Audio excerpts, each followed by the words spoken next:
Arbuste fruitier, la pépinière en faveur de la biodiversité. Salut les permapotes, je voulais vous parler du cochon Kuni Kuni. C'est un cochon qui pour moi est très intéressant dans les jardins, forêts ou dans les vergers. Là pour l'instant j'expérimente sur une partie de mon terrain la relation entre les arbres et les ânes. Mais je voulais aussi tester avec différents animaux. Et un de mes préférés, ou mon préféré, en fait, c'est vraiment le cochon Kuni Kuni, donc ce cochon nain néo-zélandais, qui pèse de 60 à 80 kg ou voire plus. C'est un cochon qui est herbivore, donc principalement herbivore, contrairement aux autres cochons qui sont omnivores. Son museau est aussi beaucoup plus rapproché, donc il va moins retourner la terre, c'est vraiment un brouteur pur. Seulement quelques petits endroits, on va dire, mais pas retourner la terre comme partout, comme un mangalica ou un piétrin par exemple, qui a un museau beaucoup plus allongé. Donc c'est un cochon qui est aussi très rustique, mais la principale particularité aussi, c'est qu'il ne s'attaque pas à l'écorce de l'arbre. Et c'est surtout dans ce contexte-là qui moi, il m'a très fort intéressé. Donc là, je l'avais vu d'abord dans deux endroits différents. D'abord chez Fructidor, enfin là c'est un article que j'ai lu concernant ce cochon. En fait Fructidor c'est un arboriculteur fruitier au pied du Mont Saint-Michel. Je pense qu'il y a 12 hectares de culture, principalement pommiers, poiriers. Au début il faisait pâturer le mouton Shropshire en dessous de ses vergers bastiges. Donc là les arbres bastiges, les premières branches charpentières démarrent assez bas. Donc ce qui fait que les animaux peuvent avoir facilement accès aux petites branches et aux fruits. Et il s'est pâturé aussi des oies et des poules. Le problème, c'est qu'une fois, parce que le mouton Shropshire ne mange soi-disant pas l'écorce de l'arbre, sauf qu'un jour, il y a une bête du troupeau qui a mangé une jeune pousse, tout le reste du troupeau a suivi, et malheureusement, il a dû se séparer de son troupeau de moutons. Et là, il a cherché un animal qui pouvait toujours convenir à ses besoins de gérer l'enherbement. Et là, il est tombé sur ce fameux cochon. Et là, apparemment, c'est vraiment parfait, il ne va pas du tout s'attaquer à l'écorce de l'arbre, ni aux jeunes pousses, etc. Peut-être aux fruits s'il y a accès, attention tout de même. Et la deuxième situation, il a appelé aussi cochon de vigne. Il a aussi utilisé dans les vignobles pour gérer aussi l'enherbement et ne s'attaque pas du coup au pied de vigne. Et c'est là où ça a commencé à m'interpeller. Et là, j'ai un pote, FX, donc là si tu regardes la vidéo, donc là ça fait quelques mois qu'on a en test chez lui parce qu'il a un cochon Kuni Kuni, donc il va mettre un deuxième plus tard parce qu'attention, il faut bien sûr les élever au minimum par 2 parce qu'il est très social. Et là, pour l'instant, c'est très concluant. J'ai planté plusieurs fruitiers, hein, que ce soit des petits fruits donc très arbustifs comme du cassissier, des baies de mai, etc. ou des fruitiers bastiges comme pommiers ou cerisiers. Et là, il faut quand même savoir que les premiers jours après la plantation, vu que la terre était à nu, le cochon est quand même venu voir. Il est venu un peu gratouiller, etc. par curiosité. Donc on l'a un peu retiré pendant quelques jours. Puis après, on l'a remis, ça a été nickel. Et depuis, il n'y a pas eu un seul problème. Donc même sur les jeunes pousses, il n'y a pas un seul croc, etc. Et là, ça m'a vraiment étonné, même sur les jeunes pousses de cassissier, de baies de mai, alors qu'il a facilement accès, il n'y a pas du tout de dégâts. Et j'ai eu l'occasion de le voir aussi à la petite ferme de Belleville, qui est un refuge pour animaux de la ferme. Et pareil, sur les jeunes érables, les jeunes frênes, etc., il n'y a pas un seul dégât. Là, c'est vraiment très prometteur. Donc là, moi, je compte en intégrer sur la partie avant de mon terrain, sur la nouvelle parcelle, pour vraiment gérer l'enherbement, parce que j'arrive pas à tout gérer, 2 hectares à la main, c'est pas possible. Je suis très peu mécanisé, seulement qu'une petite tondeuse, donc tout désherber, etc., tout pailler, c'est très compliqué. Là, c'est vraiment recréer une belle symbiose entre l'arbre et les animaux, parce qu'il faut savoir que pour le cochon, il faut plus avoir peur du trop chaud que du trop froid. Le cochon n'a pas de pore, il sait pas réguler sa température corporelle parce qu'il ne transpire pas. Donc là, même si ce cochon est très rustique, il faut quand même lui mettre un petit abri, mais surtout lui créer des zones d'ombre. C'est pour ça que j'ai planté les arbres en premier sur la parcelle avant, pour créer ces petites zones d'ombre, et aussi recréer ces conditions originelles, un petit peu comme les végétaux, quand on recrée en fait des conditions, par exemple, si on prend le cas d'une plante grimpante comme le kiwi, qui pousse du coup à la mi-ombre, qui va chercher le soleil en grimpant dans l'arbre, etc., qui est protégé du vent. Enfin, en gros, là, c'est les conditions pour le kiwi, donc le cousin du kiwi, mais pour l'animal, c'est la même chose. On va vraiment rechercher les conditions optimales d'élevage pour qu'il puisse se plaire. Donc là, c'est vraiment recréer un peu ce milieu originel, un peu boisé, avec quand même pas mal de milieux encore un peu ouverts, parce que lui, il mange principalement de l'herbe, donc pas de viande, etc., pas de céréales, c'est principalement des graminées. Et Et en gros, vu qu'il descend du sanglier, et vu que le sanglier vit dans la forêt, c'est vraiment un peu recréer ces mêmes conditions, quoi. Et là, la symbiose entre l'arbre et les cochons kuni-kuni pourrait être super intéressante, parce que justement, l'arbre va créer de l'ombrage, mais également les fruits tombés au sol, ils pourraient en manger une partie. Le coût des protections reviendrait à 0 €, parce qu'il n'y aura pas besoin de protection. Peut-être quand même au début, il faudra voir dans le temps et suivant aussi le comportement de l'animal, parce que chaque individu est différent. Donc moi, je parle de 2 cochons en particulier, mais peut-être que voilà, si vous avez un cochon kuni-kuni chez vous, peut-être que s'il n'a pas assez à manger, peut-être qu'il a commencé à manger l'écorce de l'arbre, j'en sais rien. Donc moi, je vais faire sans protection au début, parce que là, les tests sont pas mal concluants du coup sur le terrain test chez mon pote, chez FX.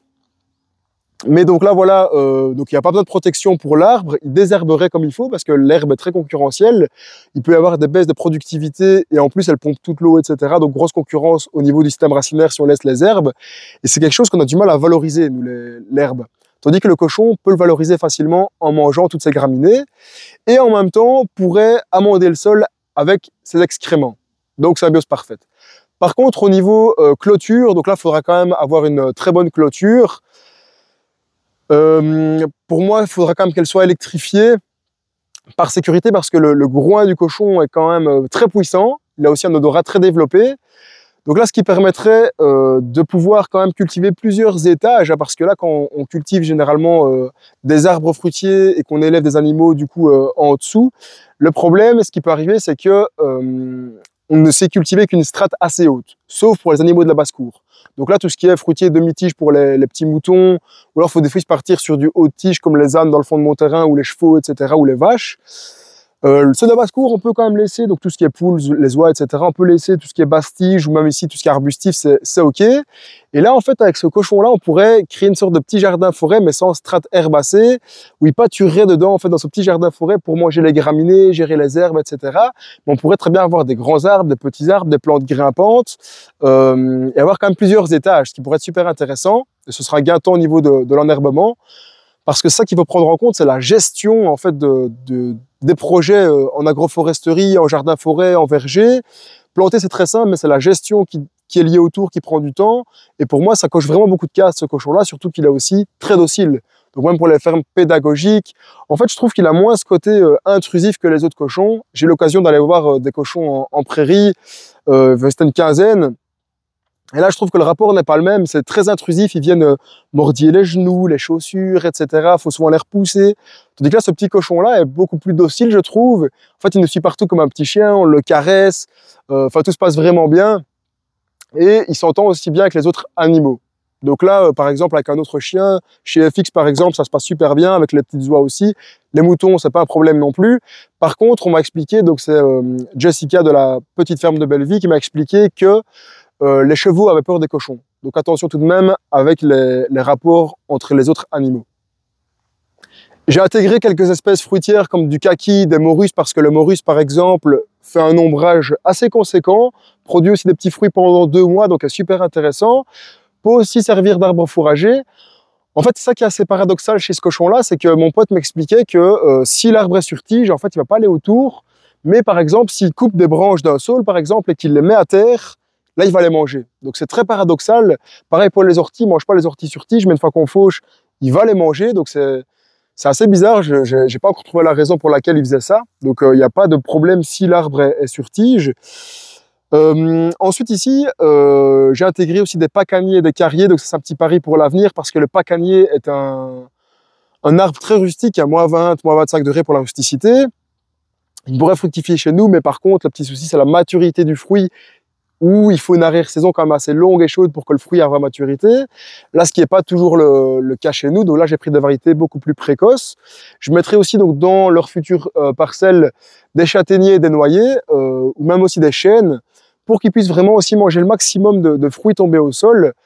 D'ailleurs, d'où le terme glandé. En fait, le terme glandé vient en fait, c'était un moment où les personnes qui avaient des cochons allaient en forêt avec ceux-ci, les lâchaient en forêt, mangeaient tous les glands, et en fait, il y avait moins de boulot pour la personne qui s'occupait des cochons, et on appelait ce terme-là glandé.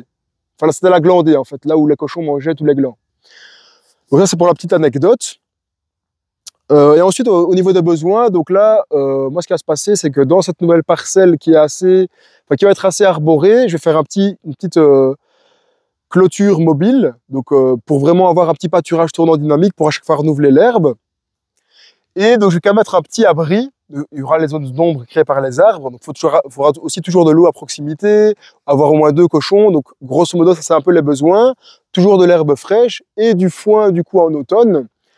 Attention aussi de ne pas trop l'engraisser avec tout ce qui est peut-être trop de déchets ménagers comme trop de pain, etc. Donc surtout pas de viande non plus.